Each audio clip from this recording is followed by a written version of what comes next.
Bend Around the Wind by Scalia. Chapter 83. Fortress in the Sky.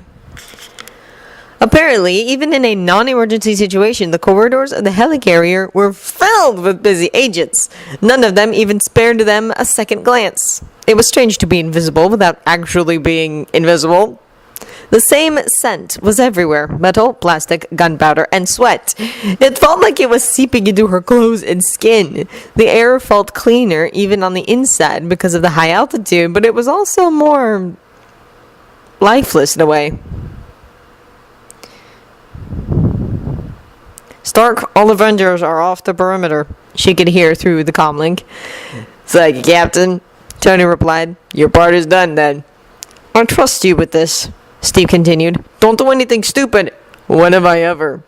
Tony asked. Steve snorted. "You want the list in alphabetical or chronological order?" he asked in return. From his tone, it sounded like Tony was smiling. "We got it from here, Cap. Just get everyone to stay put." "Tower's locked down," Steve said. "Good luck." "Let's get this show on the road," Tony said after a moment. "Everything's ready. Radio silence until we're in." None of them answered, but there was no need for it. They all knew what to do next. The main bridge was just as full with life as the corridors, and of course, right in the middle stood Nick Fury, tall and dark, a commanding presence. He turned around without his long coat making a sound. Truly, only spies must have had the skill. She did not understand the function of the coat, though. It seemed so redundant. "Agent Romanov," Fury greeted. "You're back sooner than expected." His eyes immediately moved behind her, though, narrowing a bit. I did not expect to see you again, Agent Bolton," he said. "It's not a social call," came the easy reply. Fury didn't react to the borderline disrespectful tone. "What is it, then?" Fury asked. "I can already guess why Rogers might have called you." Because he swore Tony that he would help if he could, and he did not go back on his word. "It's better if I show you," she told Fury, and reached into her jacket pocket for the tiny flash drive. She casually strolled up next to the director and pushed it into the closest slot. It only took a few moments for the screens and monitors to react all around the room. New lines of text the place of the previous data. The whole bridge roused like an anthill poked with a large stick. Or a sledgehammer. This was easier than expected. Nick Fury immediately swirled around, his coat flapping this time like the wings of a big angry bird. So the coat was probably for dramatic effect. "Sir, we lost all control over the helicarrier. Whatever this is, it's going through our firewalls like it's tissue paper," one of the agents yelled. "We've never seen anything like this." "What the hell is this?" Fury asked, angry already. "Romanov!" She gave him a blank look and walked back to her previous spot by the door, her back to the wall. All the agents were running around desperately trying to get control back. It was an amusing sight. "Bolton?" Fury questioned. "I'm taking over your ship. And I'll be honest with you, Director Fury. Although I did not expect you to recognize me, but this was still ridiculously simple to do." He finished up with a smile that was just too sharp for Burton's face. It would have given him away no matter what face he wore. Fury opened his mouth to say something, but closed it again abruptly when Loki dropped his facade. His skin glowed with golden light as he changed back. There were guns drawn immediately and aimed at him, but he was unconcerned. He looked a little strange in the clothes he wore, since it was nothing he would choose to wear on his own, neither the dark jeans nor the dark purple t-shirt, and certainly not the jacket. What was up with Barton and purple? Maybe it was like Loki in green. Fury had a gun in his hand, too. Loki was utterly blasé as he glanced down at the small weapon. "That won't do any damage to me, so you might as well drop it." Fury didn't move. Most of the agents now stared at them. They stood completely still with round eyes. Like prey. "Agent Romanov?" Fury questioned without looking away from Loki. "I'm afraid Agent Romanov couldn't join us," Loki said. "She's otherwise occupied at the moment." It was a cue if she ever heard one. She let her eyes bleed red first, because if Loki taught her anything over the years, it was to never underestimate the power of dramatics. Her skin shifted back to its natural green then, her hair darkened and lengthened along with it. She still found the clothes confining, but she could put up with them for a short while. "Neat trick," Fury commented. it resisted the urge to snort. As if the human knew anything. "I'm in," B heard Tony say. "Full control, you can move forward." "Sir, we lost all main systems on board," one of the agents reported. "Is this stock stewing?" Fury asked. Loki just smiled at him, which was answer enough. B saw movement in the corner of her eye, but she did not need to move. Loki turned and ripped the gun out of the hand of the man that was inching to move behind them, or to flee through the door. It was hard to tell. Loki looked at them for a long moment while he removed the magazine from the gun, unloaded the extra bullet from the barrel, then snapped the gun in half and tossed it away. "The next agent to raise a weapon at me will get something more broken than just their gun," he warned. Fury lowered his gun, but did not take his eyes off Loki. The rest of the agents followed his example and lowered their weapons as well. Decidedly smart enough. "What do you want?" Fury asked. "We're going to have a little chat," Loki said. "You should order your agents to leave us alone." "Okay, not what we agreed upon," Stark said through the comlink, "but I guess our privacy can't hurt." Fury did not seem like he wanted to do that. He just kept staring at Loki defiantly. Only one of the female agents was closer than the rest of them. She was not quite as stunned or weary as the others. B paid her no mind so far, but then she noticed from the way she held her arm behind her back that she was ready to aim and shoot again once she had a suitable target. Bullets were spiteful. She hated them. She hated them! Her arm shifted with half a thought, green turning to silver, skin and bone hardening to steel. She spun around, swinging swiftly and heavily. The sharp edge of her axe cut deeply into the metal wall, right next to her head. Tony said no killing, so she did not aim at her head. "No guns," she said. "Drop it." It was still strange for the words to leave her mouth so easily instead of just swirling around in her mind, lost in the fog between opacity and lucidity. There used to be a shackle gripping her throat tightly whenever some of the words broke through the haze. It was gone now, flushed away with the blood that poured out of her veins. Or maybe by the blood her sister gave for her life. Maybe it was the magic Hatchet burnt off to keep her from slipping away. The female agent was smart enough to obey, but she was not as scared as B would have liked. "Stand down, Agent Hill," Fury told her. B yanked the axe out of the metal. It dislodged with a small crack. She turned her arm back to its basic shape because she could shift again if there was need for it. The cautious and downright horrified looks from some of the agents was fairly gratifying.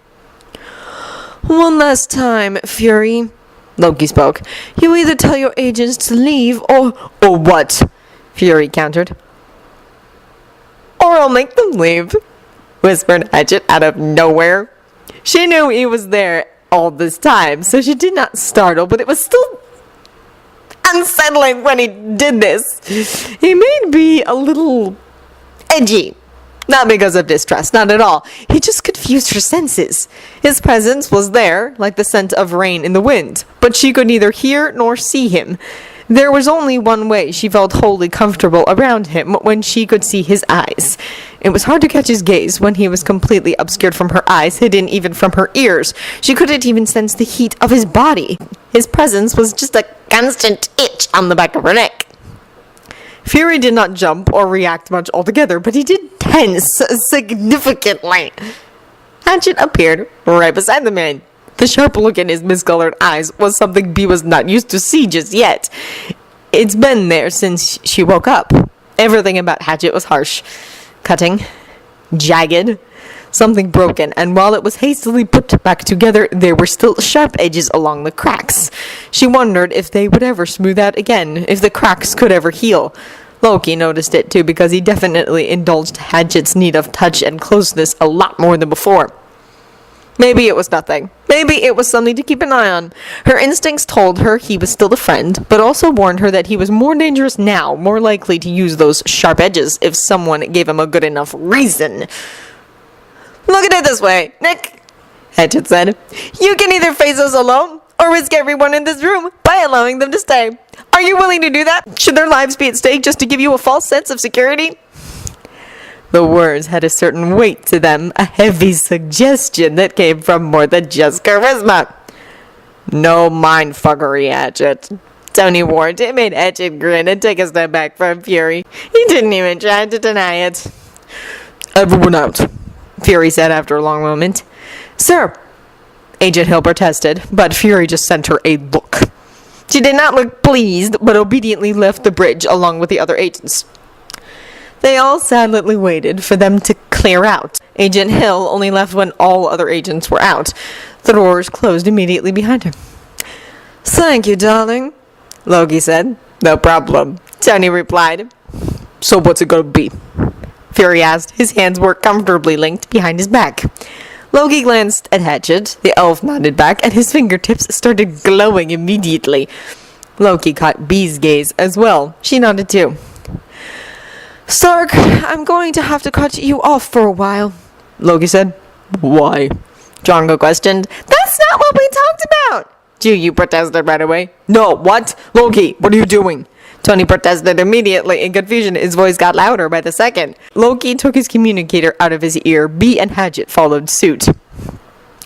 Fury eyed them cautiously while Hatchet finished the spell. "Shall we go true colors finally?" Fury asked. "I have not been hiding them for a long time." Loki chuckled.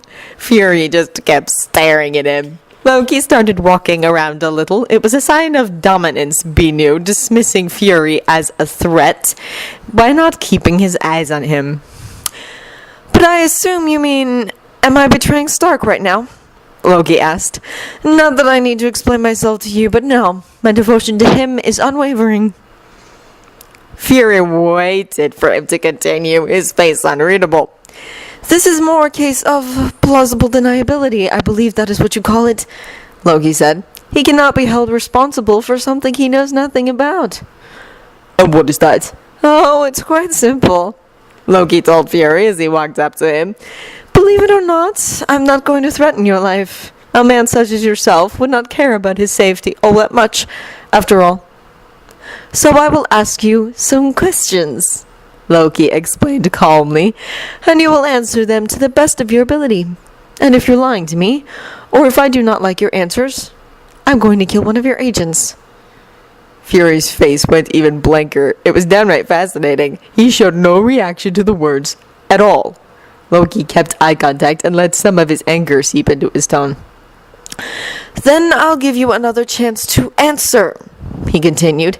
"And if you still don't get it right, well, we will keep going either until you give me the answers I'm looking for, or this flying fortress runs out of agents to slay."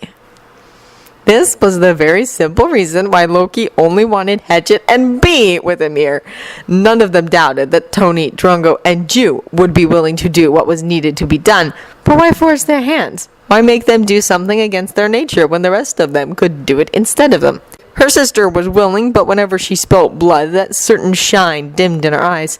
Dearest Drongo, his anger could be so destructive, but he much preferred peace to violence. And Tony? Tony was simply good. He would argue the truth of that, but it was still a fact. That's why it was only the three of them. Why Loki did not allow Jew to infiltrate the helicarrier with them. This was something the three of them were simply better suited for.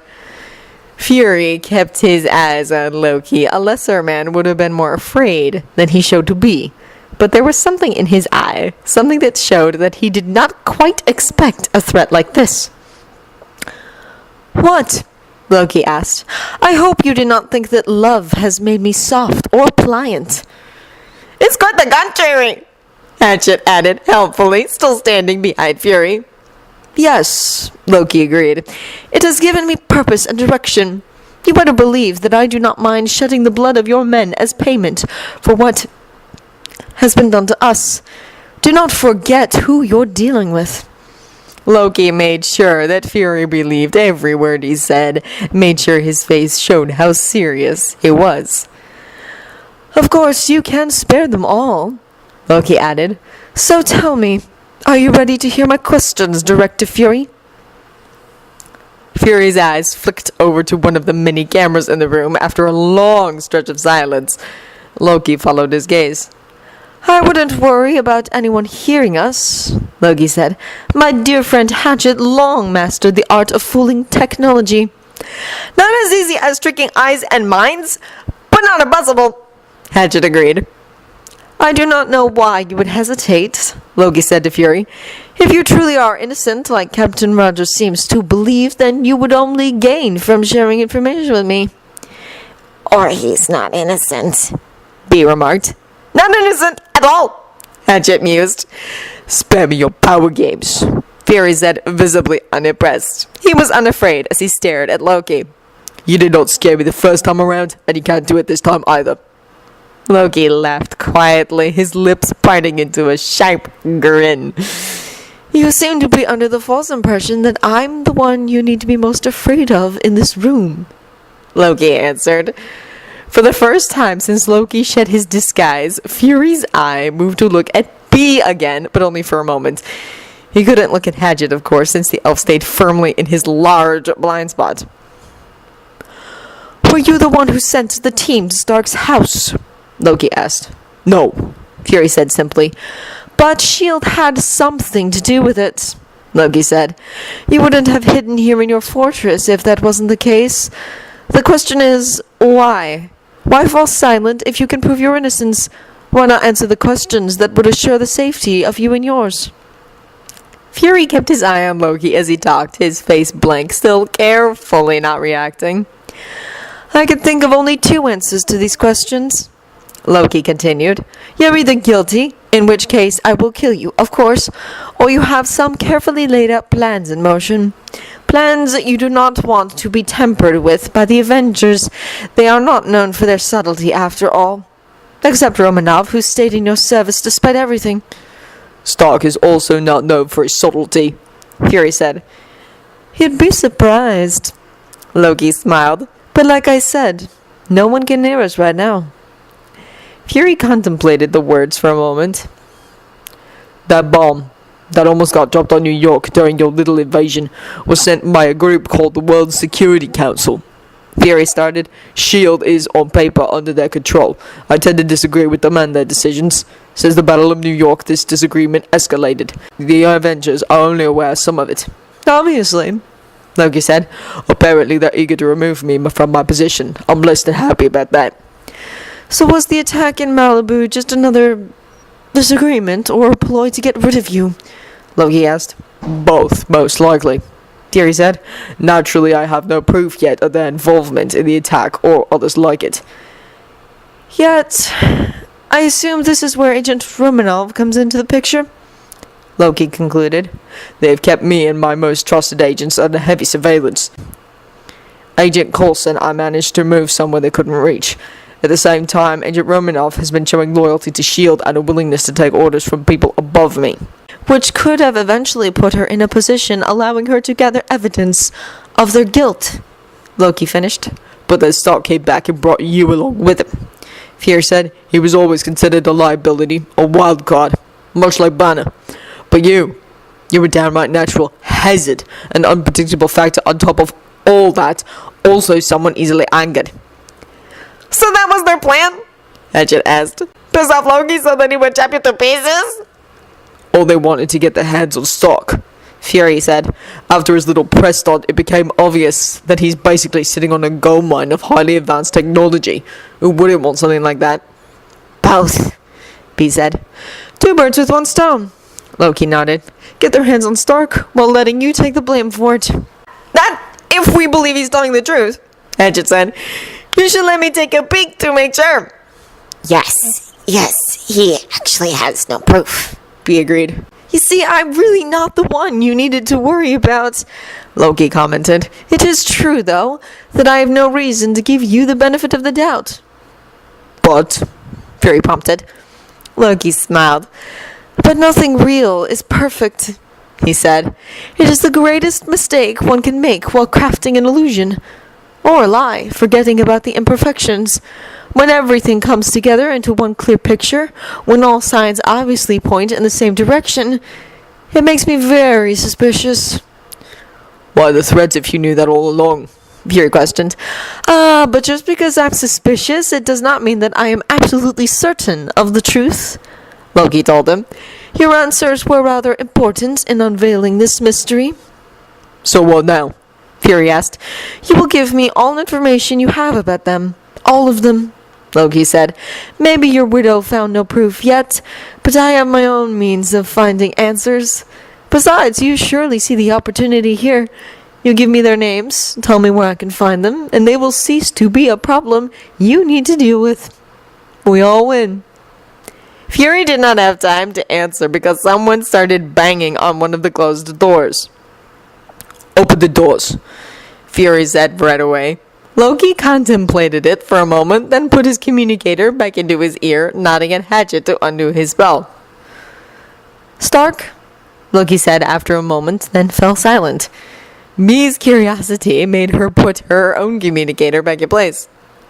The ever-loving Al were you thinking? Damn it! Tony was yelling. I'll explain later, Loki told him. Damn straight you're gonna explain later. I'm so pissed at you right now, Tony replied. Open up the doors, Loki asked. Tony sighed loudly, then all the doors opened. Agent Hill ran inside. Something's happening, she said right away. The second Tony gave them back some control over the helicarrier, the agents rushed back to the bridge, not as many as before, and all of them eyeing Loki wearily. None of them backed off from doing their duty, though. Hatchet and Bee stood by Loki, while Fury and Hill stood just a couple of steps away. Agent Hill stayed silent for a long moment, staring at them, but then she ignored them like Fury did. The council's been demanding to talk to you from the second the doors closed and we lost all connection with the bridge, Hill explained. They were more and more insistent, then desperate even. Then this started. Several displays appeared in front of them, one showing the map of the southwest corner of the country. Another was displaying the area of a city. A third, the city itself. San Diego, Fury asked. Started at the naval base, Hill continued. One of our agents got in contact with us. He said he found something huge, but we lost all connection with him within minutes. I tried to contact other agents in the city, but it's impossible. How? Fury asked. We don't know, Hill said. People are starting to notice. The phone lines, internet, were gradually losing all connection. We can't reach the city, and the council said not to bother with it. Is Stark getting this? Fury asked, turning back to look at Loki. Already have Jarvis on it. Tony's voice came from several speakers suddenly. So let's put aside everything for a moment, Fury said. We need to figure out what the hell is going on. My thoughts exactly, Tony replied. I'm too far away from San Diego right now. We would already be on our way there if we could move, Hill said pointedly. I'll get you there then, Tony said easily. We're changing directions, one of the agents reported right away. New destination is 32 degrees 42 minutes north, 117 degrees 9 minutes west, San Diego. I would give a lot to know how you're doing this, Stark, Fury remarked. You're just going to have to keep guessing, Fury, Tony replied. He, of course, did it with his DNI system. He spent a very long time perfecting the technology in order to be able to control things other than the Iron Mage or his armor, knowing how useful it could be. It was already useful many times before. Of course, Fury really did not need to know that. What is important in that city? Loki asked right away. It hosts the largest naval fleet in the world, Fury said. Oh my god, Tony said at the same time. Hill rolled her eyes quite dramatically. You know nothing about this. Fury stared at Loki. As much as you do, Loki replied. Fury did not look like he believed him. So it's a coincidence, Fury asked dubiously. Do you believe in coincidences like this? Loki asked in return, his eyes firmly on the screens. And why would this council of yours dismiss it? Hatchet asked. Agent Blake's only an hour away from San Diego, Hill reported as she reached up to touch her headset. He's already on his way there. He should report back as long as he can. If he loses phone connection, he needs to leave the area immediately and wait for backup, Fury said. Not that I want to tell you what to do, Loki said, but from his tone it was obvious that he very much expected to be obeyed. But I think you should inform the Avengers as well. And why would I need to do that? Fury asked. Loki walked closer to one of the screens hovering in the air, the one that showed the general area of the city. There were several graphs next to it, reporting data they could pick up from afar. Because that is a magical signature, Loki said, pointing at one of the charts. Not purely technological. So whatever it is, I highly doubt it's man-made.